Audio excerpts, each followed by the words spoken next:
Hello बच्चों, कैसे हैं आप सब। आज इस वीडियो में हम रिलेशंस एंड फंक्शंस टॉपिक के सभी important concepts, formulas and examples सिर्फ 15 मिनट्स में कवर कर लेंगे। स्टार्ट करते हैं रिलेशंस की डेफिनेशन से। अगर दो सेट्स ए एंड बी आपको दिए गए हैं, इन दोनों सेट्स के सभी एलिमेंट्स के ऑर्डर्ड पेयर से हमें मिलता है ए एंड बी का Cartesian product A cross B. Ordered pair मतलब अगर फर्स्ट एलिमेंट ए सेट का है तो सभी पेयर्स में फर्स्ट एलिमेंट ए सेट का ही रहेगा, ऑर्डर चेंज नहीं होगा। अब इस ए क्रॉस बी सेट से हम कुछ पेयर्स पिक करके एक सबसेट आर बनाएं ताकि हम हर पेयर के first element and second element को किसी एक पर्टिकुलर कैरेक्टरिस्टिक से रिलेट कर पाएं। तो इस सबसेट आर को हम रिलेशन बोलेंगे। इस एग्जांपल की बात करें तो यहाँ रिलेशन है first element is square of second element. Relation के सेकंड एलिमेंट को फर्स्ट एलिमेंट की इमेज कहते हैं। रिलेशंस को दो फॉर्म्स में लिख सकते हैं, set builder form and roster form. Therefore बच्चों, इस रिलेशन का सेट बिल्डर फॉर्म होगा R equals to x, y pair such that x is square of y where x belongs to set A and y belongs to set B। And roster form हमें सभी pairs को list down करके मिलेगा। Set A and set B के diagrams में बच्चों relation हम दिखाते हैं by connecting related elements with arrows. Relation के फर्स्ट एलिमेंट्स के सेट को डोमेन कहते हैं एंड सेकंड एलिमेंट्स के सेट को कहते हैं रेंज। इस केस में डोमेन में ये दो एलिमेंट्स हैं एंड रेंज में ये चार एलिमेंट्स आएंगे बच्चों। एक टर्म और यूज आता है बच्चों, कोडोमेन, जो सेट बी के सभी एलिमेंट्स का सेट होता है। इस केस में बच्चों कोडोमेन में 5 टर्म्स होंगी। रिलेशन 3 टाइप्स के हो सकते हैं, reflexive, symmetric and transitive. Reflexive relation वो हैं जिनमें for every element a belongs to set A there is a pair a comma a belonging to the relation are.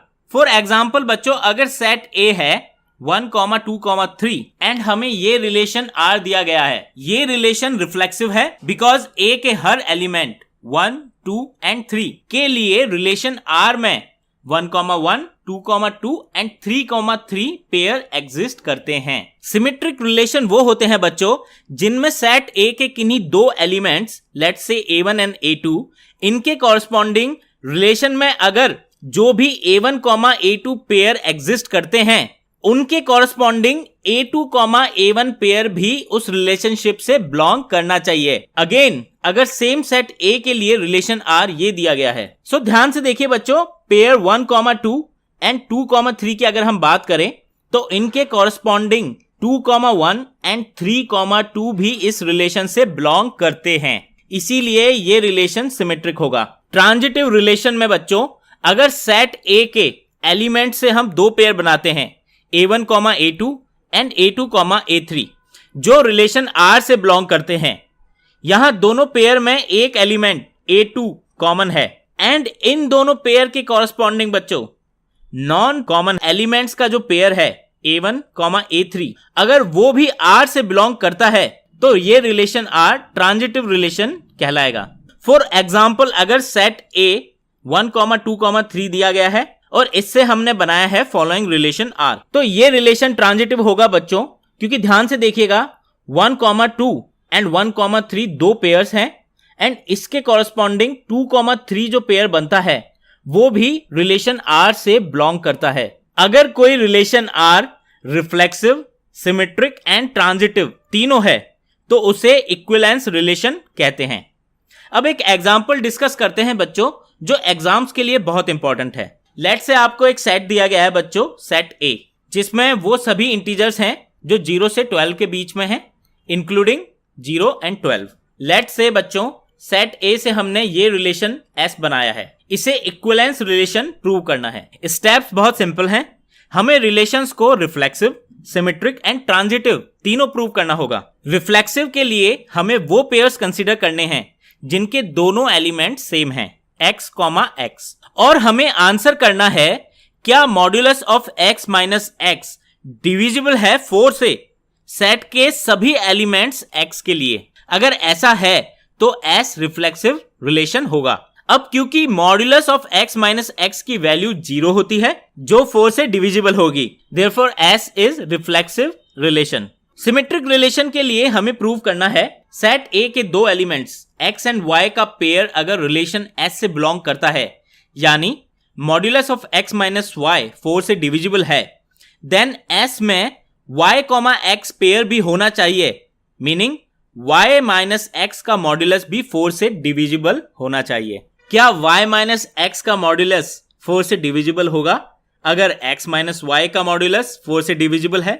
Modulus of x minus y अगर 4 से divisible है, then this should be equals to 4k where k is some integer value, और यहां से हमें मिलेगा minus times y minus x का modulus equals to 4k, और माइनस क्योंकि मॉड्यूलस से बाहर निकल के गायब हो जाता है, इसीलिए यहां से हमें मिलेगा y माइनस एक्स का modulus equals to 4k which is divisible by 4। Therefore pair y comma x भी रिलेशन S से बिलोंग करता है, hence S is symmetric relation. Transitive relation prove करने के लिए हमें सेट A के दो पेयर्स लेने होंगे x comma y and y comma z जो रिलेशन S से बिलोंग करते हैं, मीनिंग x कॉमा y का modulus is divisible by 4 and y minus z का modulus is also divisible by 4।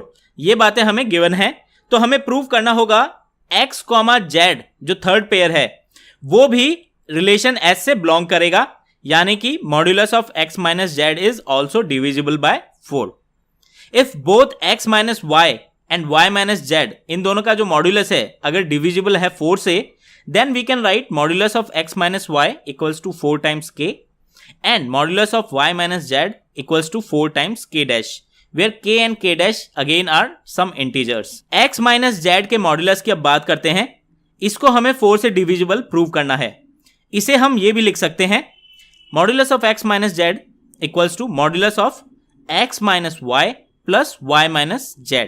तो इसे हम फर्दर सिंप्लीफाई करके लिख सकते हैं modulus of plus minus 4k plus minus 4k dash. तो यहां आप देख सकते हैं 4 मॉड्यूलस से बाहर आ जाएगा and therefore x minus z का मॉड्यूलस भी 4 से डिविजिबल होगा, hence x comma z also belongs to relation S। Therefore S is transitive relation. Since S is all reflexive, symmetric and transitive relation, therefore it is equivalence relation. इस question में दो बातें और पूछी जा सकती हैं बच्चों, elements related to 1 and equivalence classes क्या होंगी। एलिमेंट्स रिलेटेड टू 1 का मतलब है बच्चों सेट A के सारे एलिमेंट्स जो 1 के साथ वो पेयर बनाते हैं जो रिलेशन S से बिलोंग करते हैं, जैसे 1, 1, 1,5 एंड 1,9। ये सभी पेयर्स रिलेशन S से बिलोंग करते हैं क्योंकि हर पेयर के एलिमेंट्स का डिफरेंस 4 से डिविजिबल है। Therefore elements related to 1 are 1, 5, 9। Equivalence classes का मतलब है बच्चों सेट A के हमने सबसेट बना दिए हैं सच दैट हर सबसेट के एलिमेंट्स का पेयर इक्विवेलेंस रिलेशन S से बिलोंग करता है। ये सबसेट ही इक्विवेलेंस क्लासेस होते हैं। इक्विवेलेंस क्लासेस के 3 पॉइंट ध्यान रखने हैं बच्चों। पहला point, every element of set A is in one and only one equivalence class. Second point is the intersection of two classes is empty. And third point is the union of all the classes is the entire set A. हमारे example में जो set A दिया गया है उसे बच्चों हम roster form में लिखते हैं। इस सेट की इक्विवेलेंस क्लासेस बनाते हैं। 0 से स्टार्ट करते हैं। 0, 0, 0, 4, 0, 8 एंड 0, 12 ये सभी रिलेशन S से बिलोंग करते हैं बिकॉज सभी का डिफरेंस 4 से डिविजिबल है। सो 0 से रिलेटेड एलिमेंट्स हो गए 0, 4, 8, 12। 1 के लिए पेयर आएंगे 1, 1, 1,5 एंड 1,9। सो 1 से रिलेटेड एलिमेंट्स हो गए 1, 5, 9।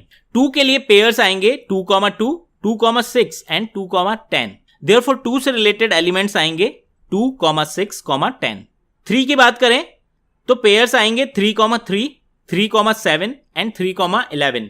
देयरफॉर 3 से रिलेटेड एलिमेंट्स होंगे 3, 7, 11। एलिमेंट 4 की अगर बात करें तो पेयर्स आएंगे 4, 0, 4,4, 4,8 एंड 4,12। सो 4 से रिलेटेड एलिमेंट्स होंगे 0, 4, 8 एंड 12। यहां बच्चों ध्यान दो, एलिमेंट 4 इक्विवेलेंस क्लास डिफाइन नहीं करेगा क्योंकि इसमें आए एलिमेंट ऑलरेडी 0 की इक्विवेलेंस क्लास में आ चुके हैं। देयरफॉर सेट S की 4 इक्विवेलेंस क्लासेस बनेंगी 0 से रिलेटेड सभी एलिमेंट्स की, 1 से रिलेटेड सभी एलिमेंट्स की, 2 से रिलेटेड सभी एलिमेंट्स की एंड 3 से रिलेटेड सभी एलिमेंट्स की। आप यहां पे चेक कर सकते हैं बच्चों कि ये जो इक्विवेलेंट क्लासेस आई हैं इनका यूनियन करने पर हमें ओरिजिनल सेट ए मिल जाएगा एंड किसी भी क्लास में कोई भी एलिमेंट रिपीट नहीं हुआ है। बच्चों अब बात करते हैं फंक्शंस की। Function is a special type of relation between two sets denoted like this. इसीलिए अब यहां से आगे हम रिलेशन वर्ड की जगह फंक्शन वर्ड यूज करेंगे बच्चों।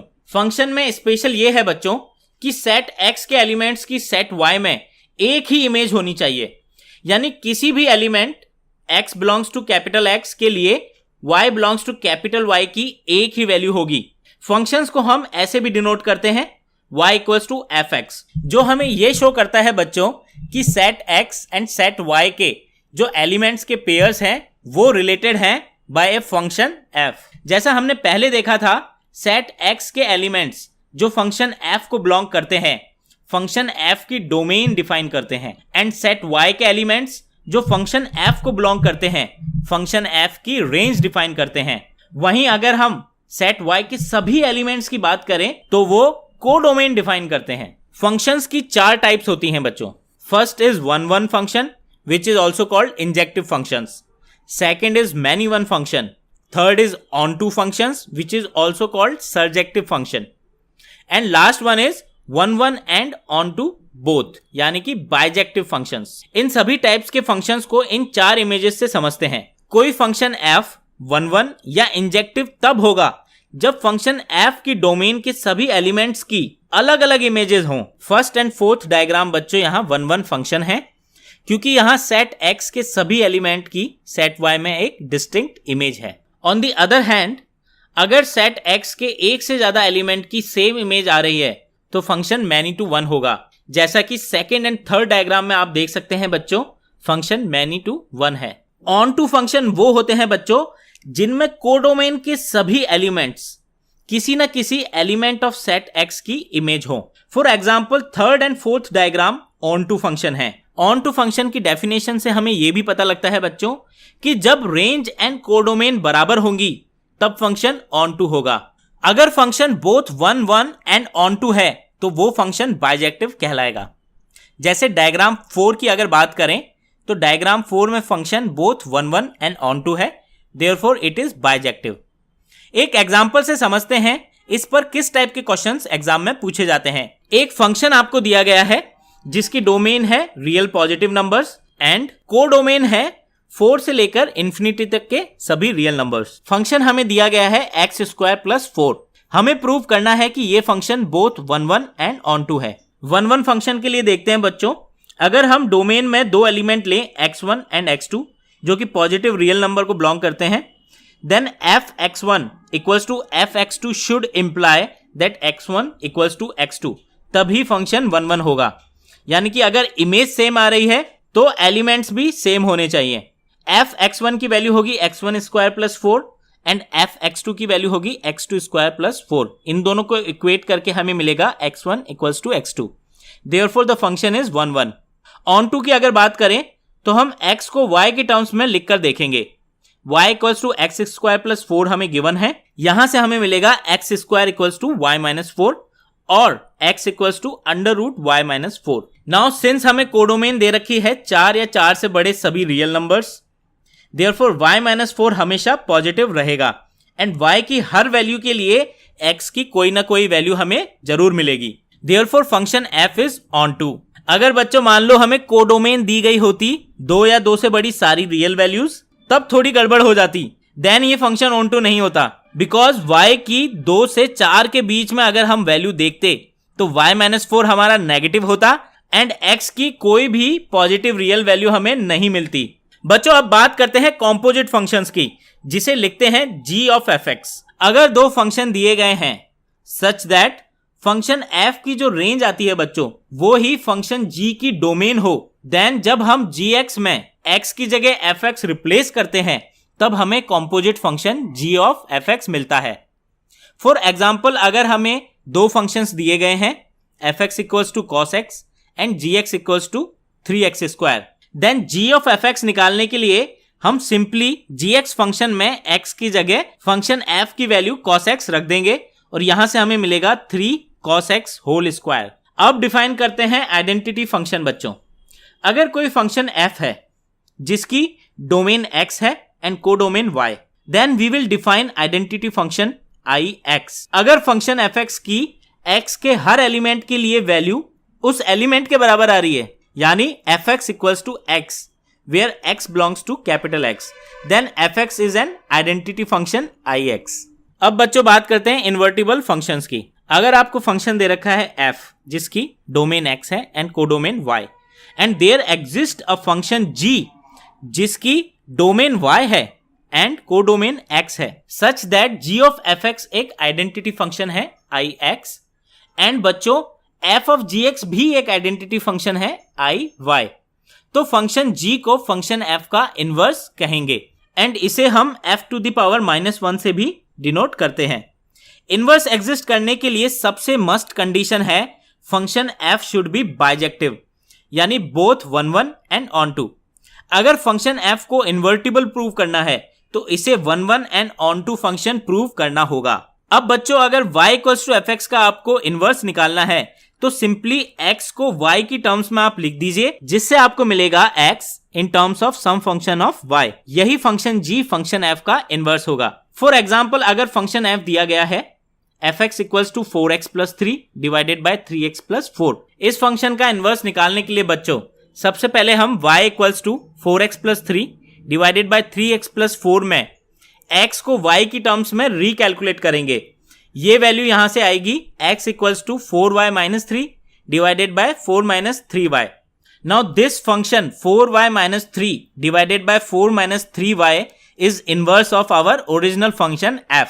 बच्चों इस तरह लेस देन 15 मिनट्स में हमने रिलेशंस एंड फंक्शंस के सारे important points and formulas cover कर लिए हैं। मैथ्स के ऐसे और भी रिवीजन वीडियोस मैं चैनल पर डालता रहूंगा, इसलिए चैनल सब्सक्राइब जरूर कर लें। Happy learning with fundamentals.com।